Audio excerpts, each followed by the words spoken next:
Apprentice చట్టం. వీటిలోని ప్రధాన అంశాలు: వ్యాపారం చేసే సౌలభ్యం ప్రోత్సహించడానికి భారత ప్రభుత్వం అనేక కార్మిక సంస్కరణల చర్యలను ప్రారంభించింది. 1961 అప్రెంటిస్ చట్టాన్ని సవరించడం అందులో భాగమే. 1961 అప్రెంటిస్ చట్టం 2014 సంవత్సరంలో సవరించబడింది. 1961 అప్రెంటిస్ చట్టంలోని నిబంధనల ప్రకారం యజమాని అప్రెంటిస్కు శిక్షణను అందించాలి.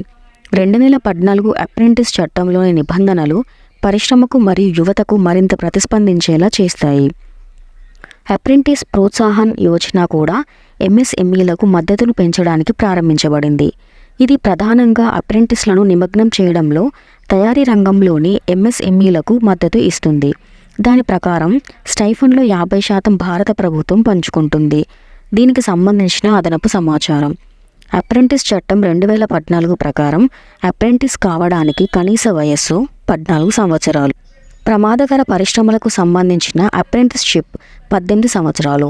చట్టంలో పాఠ్య ప్రణాళిక ఉంటుంది మరియు ఆచరణాత్మక అభ్యాసం కోసం పరికరాలు ఆమోదించబడతాయి.